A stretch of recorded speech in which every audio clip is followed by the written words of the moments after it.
Labor, also called parturition, describes the hard work of delivering a baby. It specifically refers to the process which starts with uterine contractions which cause cervical changes, which allow the fetus to be delivered vaginally, and ends with the delivery of the placenta. Labor typically begins at some point when the fetus is considered full term, between 37 and 42 weeks gestation. In the third trimester, before labor starts, a woman might have a plug of mucus and blood fall out of the opening to the cervix, sometimes called the bloody show. Other times, the amniotic sac might rupture, sometimes called water breaking. Either of these can trigger the onset of labor and so-called true labor contractions. These guys have to be distinguished from the milder and ineffective false labor contractions, also called Braxton-Hicks contractions, or sometimes called practice contractions.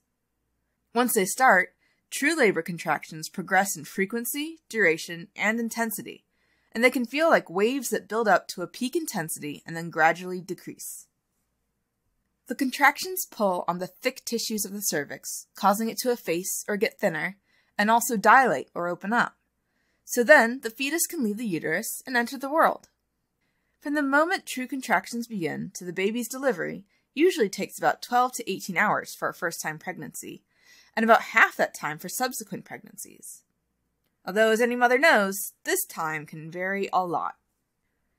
Even though labor is a continuous process, it can be broken down into 3 stages.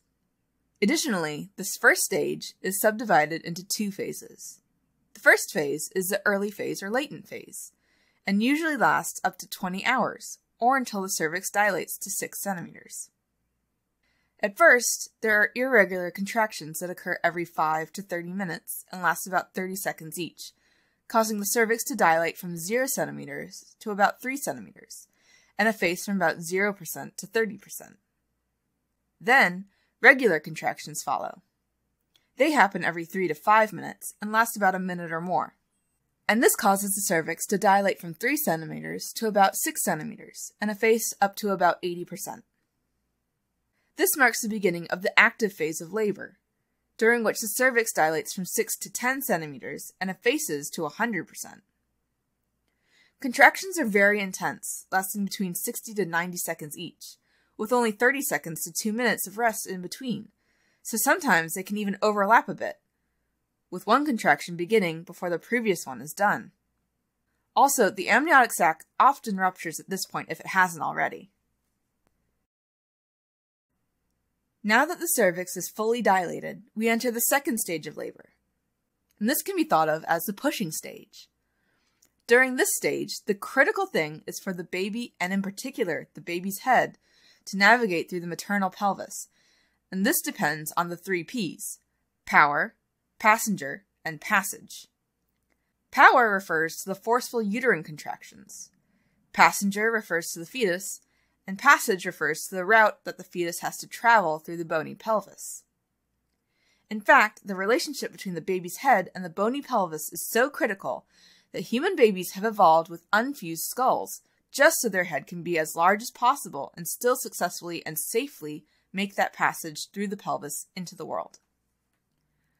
Now, there are a few factors that determine how easy this passage is for the fetus. First is fetal size. The critical factor here is the size of the fetal head. Also, there's fetal attitude, which refers to the way that the fetal body is flexed, not its personality. When labor starts, the fetus is normally fully flexed, which means the chin is on the chest, and they have a rounded back with flexed arms and legs. In this position, the smallest diameter, which is referred to as a suboccipitobregmatic diameter, presents at the pelvic inlet. Larger fetuses, and those that aren't completely flexed, have more difficulty making it through the passage. Next, there's fetal lie, which describes how the fetus is positioned in the uterus. A longitudinal fetal lie is ideal, where the long axis of the fetus, which is its spine, lies along the maternal long axis, the mom's spine. The fetus can also be transverse, though, where the fetal spine is perpendicular to mom's spine, or it can be oblique, where it's slightly at an angle, and these 2 positions can impede the progression of labor. Finally, there's fetal presentation, which refers to the first fetal part, called the presenting part, to descend into the pelvic inlet.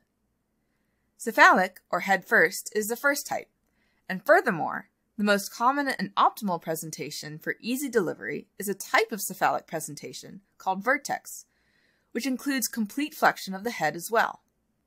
Also, there's breech presentation, which is head up, so the bottom, feet, or knees present first, as well as shoulder, where the shoulders present first.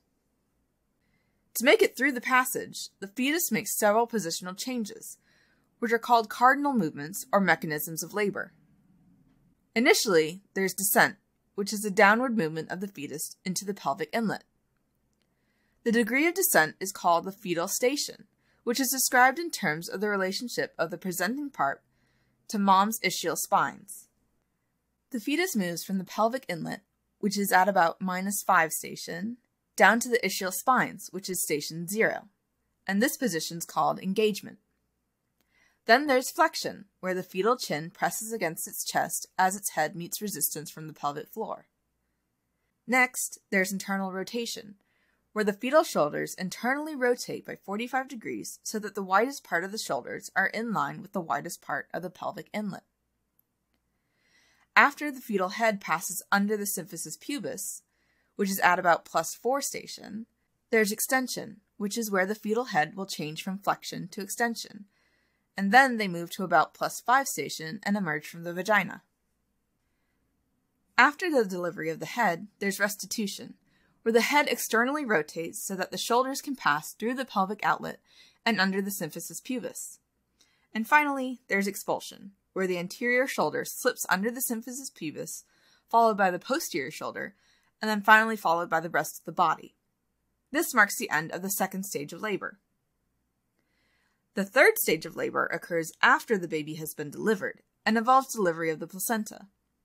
After the baby is delivered, the uterus contracts firmly and the placenta begins to separate from the uterine wall. It's then carefully removed to ensure that there are no placental remnants left in the uterus. Sometimes, several hours after delivery is called the fourth stage, because there are major physiologic changes like adaptation to the blood loss and the start of uterine involution, where the uterus begins returning to its pre-pregnant stage. Alright, as a quick recap, labor is composed of 3 stages. The first stage starts with true labor contractions and ends when the cervix is completely effaced and dilated. The second stage is the pushing stage, which ends with the birth of the baby. The third stage ends with delivery of the placenta.